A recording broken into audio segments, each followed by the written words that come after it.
the tragedy for some of us is we found our legs when we were like that 9 or 10 month old or 1 year old baby.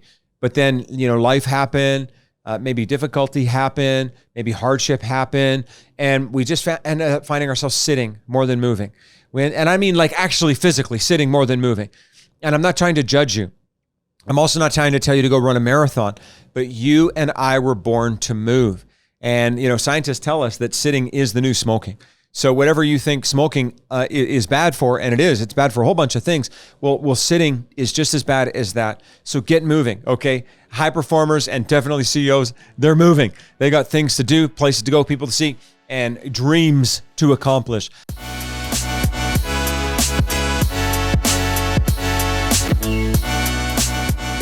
Hey everybody, I just want to share with you what I call a CEO morning routine, okay? In other words, what are the daily success habits of the highest performers? I'll tell you what, you might say, well, I'm not a CEO. Yes, you are. You are the CEO of Me Incorporated.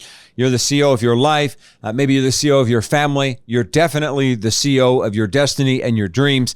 And so you got to start thinking like a CEO and treating yourself like a CEO so that you can step up to these high performance habits. The good news is these 4 habits that I'm going to share with you, they're super simple and anyone can literally roll out of bed and apply them starting tomorrow. Okay. So number 1 is this: we need a morning routine.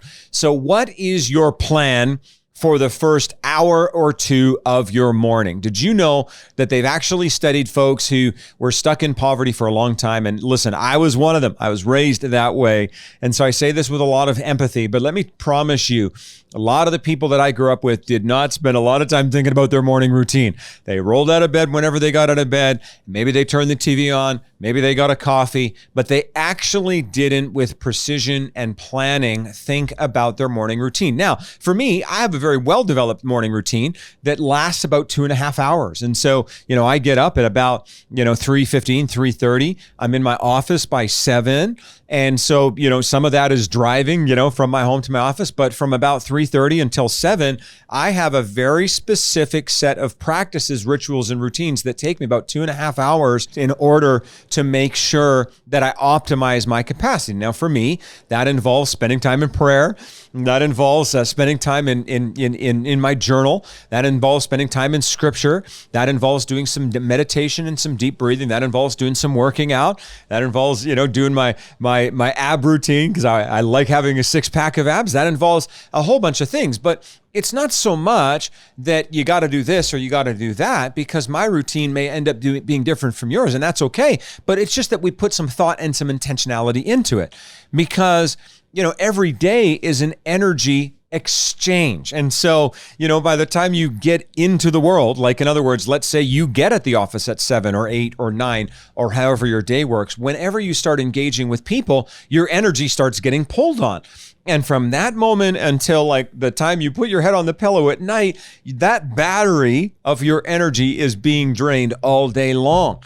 And so your body, your mind, your emotions need the morning routine the next day to look forward to in order to replenish. So I know today is going to be a busy day for me. I got meetings almost from morning until night, but I'm excited because I already did my morning routine today. I already did the things that give me the energy. And I know I've got enough in my little tank here to last me until tomorrow morning, when that morning routine will have an opportunity to reset all over again. So that's the first thing. The second thing that you see in the daily success habits of CEO level people, high performers, is get moving. Okay, get moving. Now, this is so important. And I love the fact that some people do this by tracking their steps. Maybe it's 10,000 steps a day. Other people track much more about how much time they're sitting versus standing. A lot of people have stand-up desks, whatever. But let me promise you this. You and I as human beings were born to move. We were born to move a lot more than we were born to sit.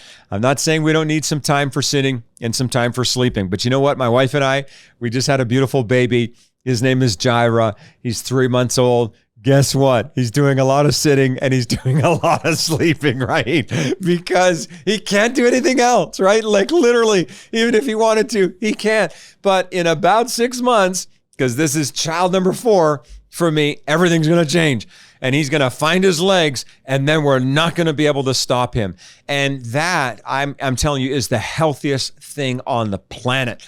is a little child who's found their legs and they don't stop moving. You know, the tragedy for some of us is we found our legs when we were like that 9 or 10-month-old or 1-year-old baby, but then, you know, life happened, maybe difficulty happened, maybe hardship happened, and we just ended up finding ourselves sitting more than moving.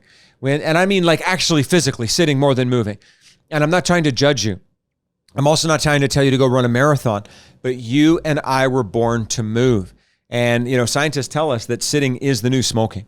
So whatever you think smoking is bad for, and it's bad for a whole bunch of things. Well, sitting is just as bad as that. So get moving, okay? High performers and definitely CEOs, they're moving. They got things to do, places to go, people to see, and dreams to accomplish. The third high success habit of high success people or CEOs is hydration.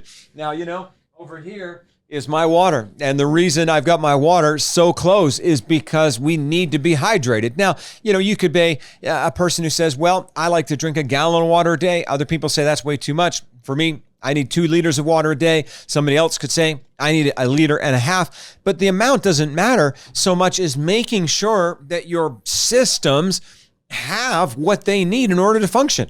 Tell you what, immediate benefit, if you start just drinking 2 liters of water a day, is you probably lose 5 or 10 pounds, right? Because your body has what it needs to flush out some of the excess, and it's healthy weight loss at that point. It's not like unhealthy weight loss. It's actually your body being able to operate the sewage system so that you can flush out the stuff that might be hurting you. But, you know, and I also found when I started drinking more water, well, you know, obviously the downside is you go to the bathroom a lot more. So that's kind of awkward. You have to plan that a little bit more. But there's so many upsides that I keep drinking it, you know, is that my thinking got clearer.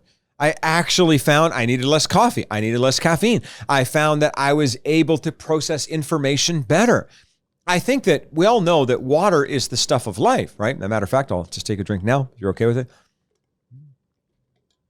Well, boom, I'm alive again, right? Wow, that was amazing, right? But it's actually true. Like if water is the stuff of life, then giving every cell in your body just a little bit more water is absolutely going to make you more of a high performer. So let me give you the fourth thing. And by the way, I call this the CEO morning routine because as soon as I get up, I have a morning routine. Number 2, I get moving. And you know, the first thing I do when I get up, literally, I mean, the first thing I do is I drink about 0.5 liter of water. I just gulp it. And that sends the signal to every system in my body. Abe's awake. I need to get at attention. He's ready to go. And imagine if you did that. I'll tell you what, drink a liter, drink 0.5 liter of water before you drink your coffee. Tell you what, it'll make the coffee go down even better. So number 1, have a morning routine. Number 2, I'll tell you what, get moving. Number 3, hydration. But number 4, and this one here is so important. I saved the best for last, and that is understand your peak. Okay, your peak. Now, you and I, throughout the day, we have peaks and valleys. Peaks and valleys. Life is about peaks and valleys, really, because it's definitely not all flat. And so when I say peaks and valleys, I mean you have emotional and energistic highs and lows, okay? So what I have to try to understand is not so much to fight the peaks and valleys. Sometimes you got to fight through things, but understand the peaks and valleys and then manage your schedule as much as you can to those. Why? Because you will need to do your creative, your innovative, your problem solving, your critical thinking when you have high levels of energy.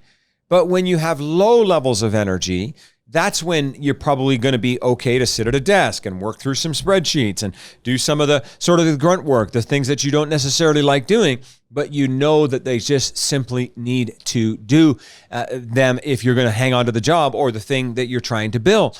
And so I'll tell you what, understanding peaks and valleys has changed my life. You know, now it's also involved having to rearrange schedules for other people too, because I just can't be on 24/7. I'm sorry, I can't.